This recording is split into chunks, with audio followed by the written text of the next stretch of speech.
ধুলিমাখা মাঠ, চারপাশে উচ্ছ্বসিত রোহিঙ্গারা। ওজিল ওজিল সমস্বরে গ্যালারিতে ধ্বনিত।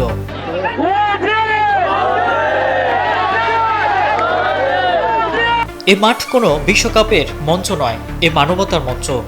কক্সবাজারের উখিয়ায় রোহিঙ্গা শিবিরের ধুলিমাখা এক মাঠে চ্যারিটি ফুটবল খেলতে নেমেছেন 2014 ব্রাজিল বিশ্বকাপ জয়ী জার্মান দলের তারকা মিডফিল্ডার মেসুত ওজিল। 19 ফেব্রুয়ারি বৃহস্পতিবার সারাদিন কয়েকটি ক্যাম্প ঘুরে 4 নম্বর ক্যাম্পে রোহিঙ্গাদের সঙ্গে খেলেন তিনি। খেলা শেষে জানান আনন্দ আর ভালো লাগার কথা। I am happy that I am here in Bangladesh today, especially in this place, to see the people, to understand the people. And as I said before, I wish both clubs all the best.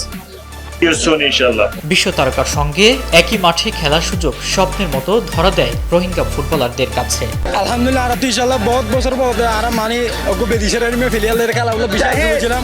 আল্লাহ দাদা আর পরে আর ওজুর মধ্যে যাতে one zero নাই ওই বুঝানো বেশি খুশি লাগে আর দেখা বেশি খুশি হতা খুশি লাগছে বেশি কোনোদিন না ভাবি দেয় কিন্তু মানে আর তিন দিলা ইন্টারন্যাশনাল লেভেল প্লেয়ার খেলাইব আর আনলে হাত মিলাইব বেশি খুশি লাগে আল্লাহ হাসে বেশি বেশি শুক্রিয়া হাজগরে আর মুসলিম প্লেয়ার।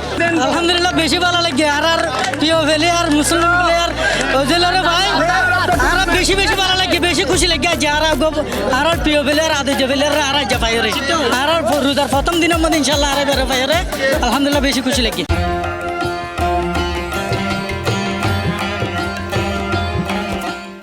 দুপুরে প্রতিনিধি দলটি পৌঁছায় উখিয়ায় বালুখালী 9 নম্বর রোহিঙ্গা শিবিরে। তুর্কি সরকারের সহায়তায় পরিচালিত ফিল্ড হাসপাতাল ঘুরে দেখেন তারা, চিকিৎসা কার্যক্রম পর্যবেক্ষণ করেন এবং রোগীদের খোঁজ খবর নেন।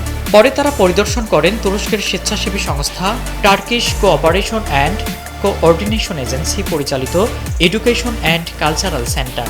সেখানে রোহিঙ্গা শিশুদের পরিবেশনায় গান শোনেন ওজিল।